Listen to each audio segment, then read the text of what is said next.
Hello दोस्तों, मैं प्रियंका स्वागत करती हूँ आपका अपने परिवार टीचर सक्सेस चैनल में। आई होप आप सभी लोग बहुत बढ़िया होंगे, पॉजिटिविटी से भरे हुए होंगे और जितना भी आपका स्टडी का टाइम टेबल आपने सेट कर रखा है डेली फॉलो कर रहे होंगे। तो जैसा कि आप लोगों ने थंबनेल में देखा कि हम आज सेट 7 जुलाई 2024 के इंग्लिश पैडागॉजी क्लास 2 के बारे में बात करेंगे। और ये जो क्वेश्चन है वो प्रीवियस ईयर तथा प्रैक्टिस सेट दोनों से लिया गया है। और अपनी तैयारी की जाँच करके बताइएगा, या इस तरह के हैं कि आपका स्कोर आज की क्लास में कितना होता है वो ज़रूर बताइएगा। और आपको वीडियो कैसी लगी ये भी ज़रूर बताइएगा। और इसके पहले 50+ क्वेश्चंस के सीडीपी की क्लास अपलोड की जा चुकी है। अगर आपने नहीं देखे हैं तो ज़रूर जाके देखें और बताएं कि क्वेश्चन का लेवल आपको कैसा लगा और आप उसमें कितना सही कर पा रहे हैं। और इसी तरह 50+ प्रश्नों के सभी सब्जेक्ट के क्वेश्चन आने वाले हैं, तो आप बने रहें और चैनल को सब्सक्राइब कर लें। चलिए फिलहाल शुरू करते हैं आज की क्लास को कि किस प्रकार के प्रश्न हैं इंग्लिश पैडागॉजी के और आपका स्कोर इनमें कितना रहा है ये भी बताइएगा आप। क्वेश्चन की बात कर लीजिए अगर पहले, तो क्वेश्चन है कि the learners in constructivist class room. ठीक है, अगर बात कर ली जाए कंस्ट्रक्टिविस्ट की, तो इसकी मीनिंग क्या होती है? जैसे कंस्ट्रक्ट करना, कुछ बनाना, नया बनाना, रचना करना किसी चीज़ का, तो ये निर्माणवाद या रचनावाद से संबंधित है। ठीक है, निर्माणवाद या रचनावाद। तो आपको पता है जहाँ पर कुछ क्रिएटिव हो रहा होगा वो क्लासरूम बढ़िया होगा। ठीक है ना, तो देखते हैं क्या ऑप्शन है। Interact in group and create noise in the classroom. बच्चे आपस में बात कर रहे हैं और क्लास में शोरगुल हो रहा है ना। ठीक है, ये सही है। Pen down all option in the notebook. सभी लोग नोट पेपर लिखे जा रहे हैं। सिर्फ लिखना ही रचनावाद का सिद्धांत नहीं है, और ना ही ऐसा कोई क्लासरूम है जिसमें शोर न हो, बच्चे सिर्फ लिखते जा रहे हैं बिना समझे बुझे, बिना इंटरेक्ट किए। Interact only with teacher. सिर्फ इंटरेक्ट तो कर रहे हैं लेकिन सिर्फ टीचर के साथ, तो ओनली जो है। और ये केवल शब्द जो आता है वो निगेटिव टैग है, आपको पता ही होगा, तो ये भी आपका हुआ नहीं। Do not interact at all, मतलब कि हम इंटरेक्ट ही नहीं बच्चे को करने दे रहे हैं, बच्चा इंटरेक्ट ही नहीं किसी से कर रहा है, तो ये भी आपका गलत हुआ।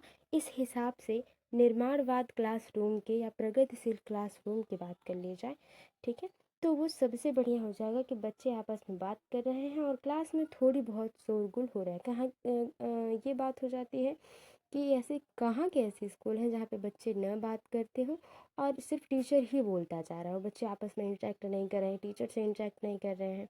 ठीक है, तो ये पहला ऑप्शन बिल्कुल सही हो जाएगा। आगे चलते हैं, अगला क्वेश्चन देखते हैं। Which have the following do not constitute as the principle of language teaching. इसमें से लैंग्वेज टीचिंग का तरीका क्या नहीं है? ठीक है, नेगेटिव क्वेश्चन है तो नेगेटिव ऑप्शन आपका सही हो जाएगा। सिलेक्शन एंड ग्रेडिंग, यानी कि आप बच्चे को ABCD ग्रेड कर रहे हैं, तो ग्रेड करना सही नहीं है, आप जानते हैं। Focus exclusively in reading skills, teacher in an integrated manner, exposure to language. ठीक है, अब बात कर लेते हैं क्या है क्वेश्चन को और समझते हैं। ठीक है, तो क्वेश्चन को हमने देखा कि एक constitute as a principle language teaching में क्या सही नहीं होगा, तो आप ग्रेड तो करेंगे नहीं। ठीक है, focus exclusively in reading skill, बिल्कुल हम रीडिंग जो स्किल है बच्चे की उस पर हम फोकस करें, ये तो सही है कुछ। Teacher in an integrated manner, तो इंटीग्रेटेड मैनर में टीचर नहीं है।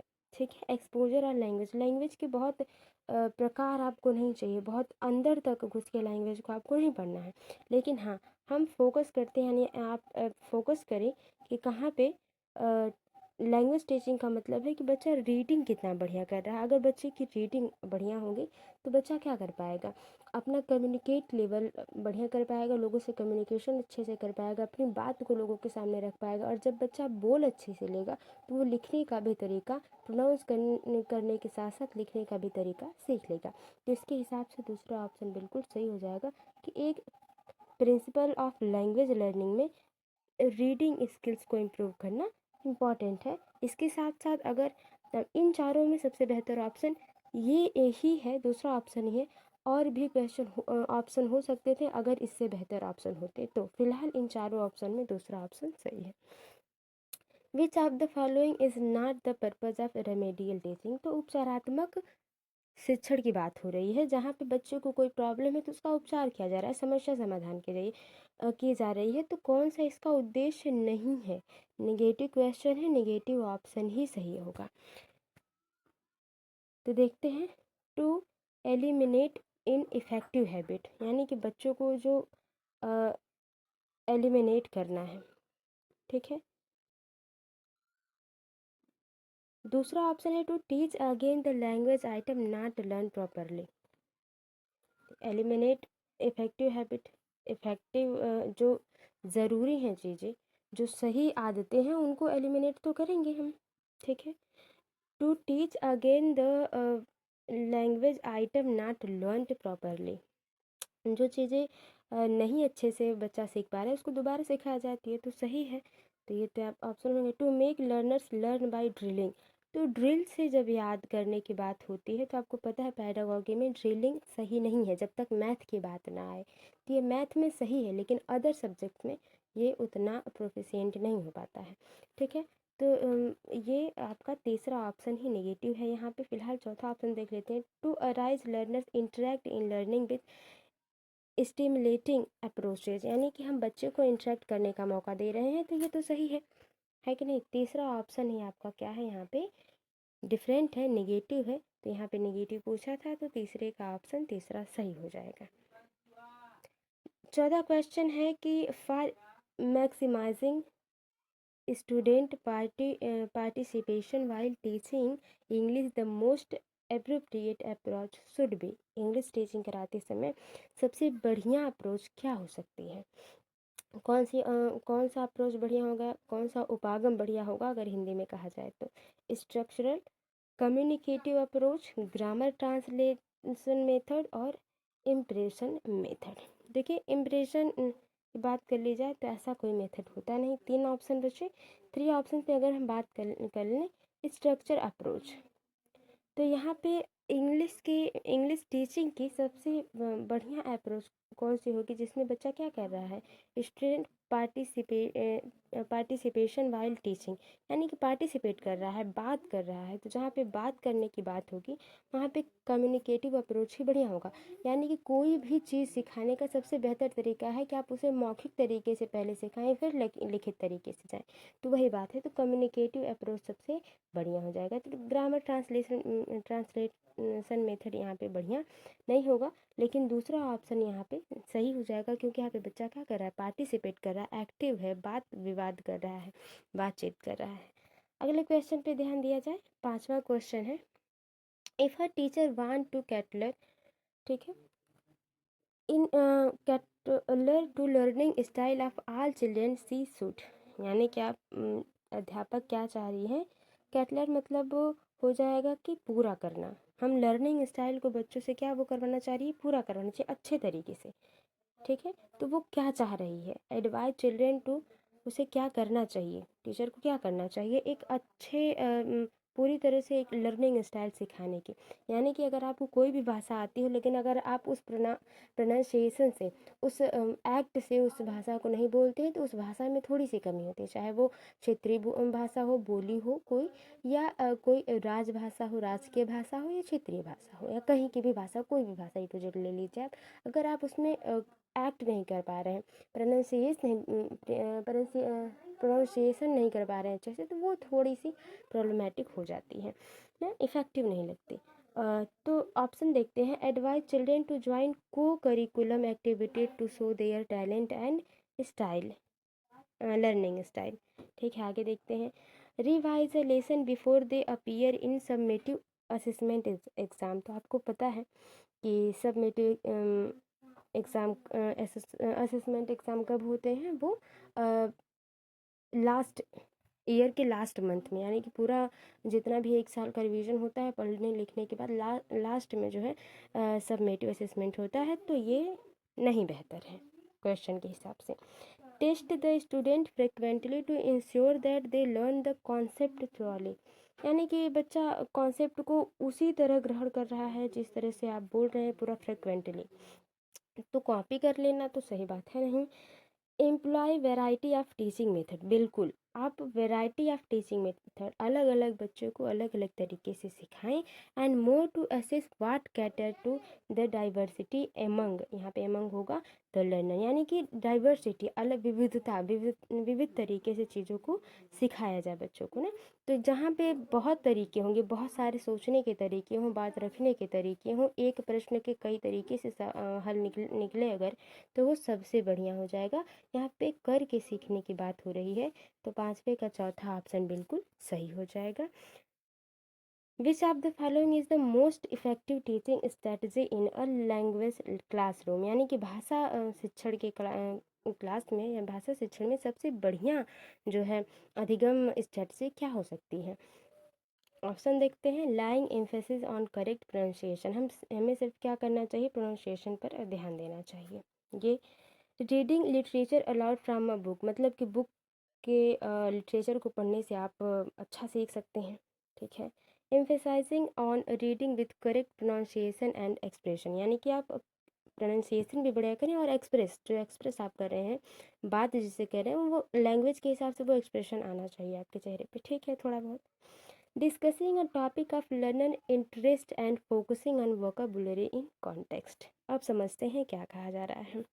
जब आपको कोई भी भाषा शुरू से सीखनी है और इफ़ेक्टिव तरीके से सीखनी है कि आप पूरी तरह से 1-1.5 घंटे उस किसी भी भाषा में, जिस भी भाषा को आप पढ़ रहे हैं उसमें आप पूरे 1-1.5 घंटे तक तर्क वितर्क कर पाएँ, है कि नहीं? तो उसमें आपको क्या करना पड़ेगा? आप सबसे पहले तो इंटरेस्ट देखेंगे ना कि कौन सा टॉपिक आपको पसंद है, पहले डिस्कस करेंगे उसके बारे में, ठीक है।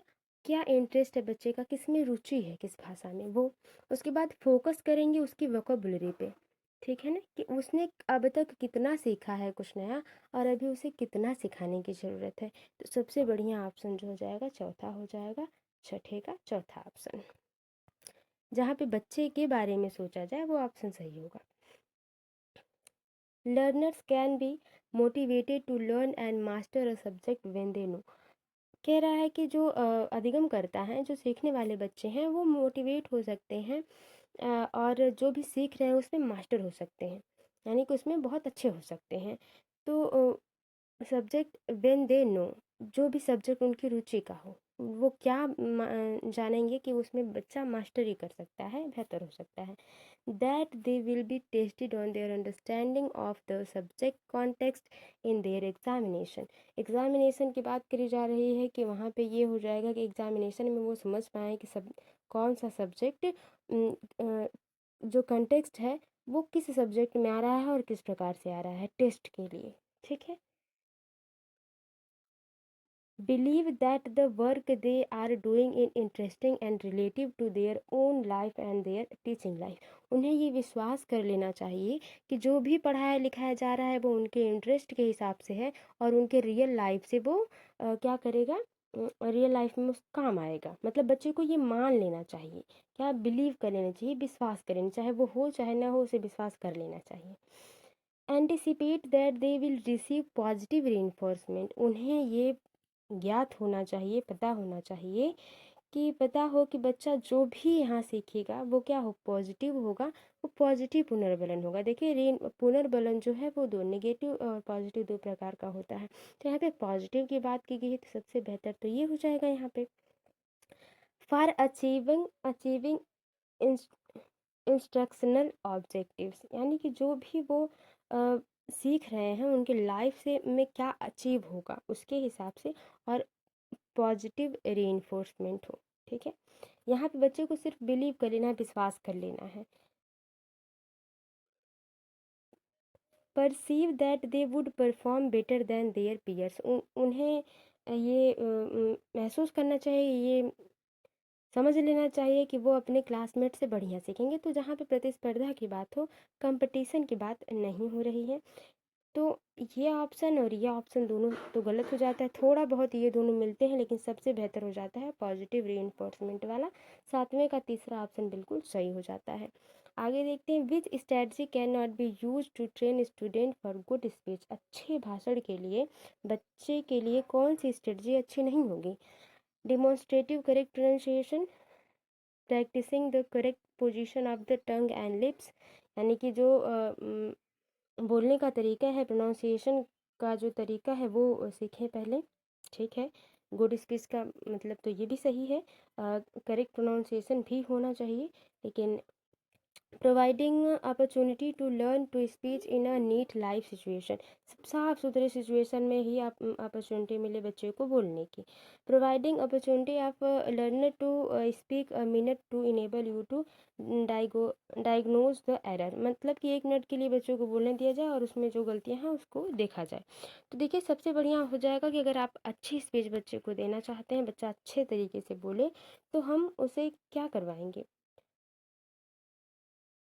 Practising the correct position of the tongue and lips, वो वोकेबुलरी जितना भी रट लेगा, जितना भी अच्छे से प्रोनाउंस कर पाएगा, प्रोनाउंस वो तभी अच्छे से कर पाएगा जब उसको पता होगा कि उसके टंग और लिप्स किस प्रकार से मूव करेंगे कि प्रोनाउंसिएशन का जो साउंड आएगा वो बढ़िया आएगा या सही आएगा। तो दूसरा ऑप्शन बिल्कुल सही हो जाता है, 8 का दूसरा ऑप्शन बिल्कुल सही हो जाता है। लैंग्वेज इज़ अ सबसे ज़्यादा पूछा जाने वाला क्वेश्चन की भाषा है क्या?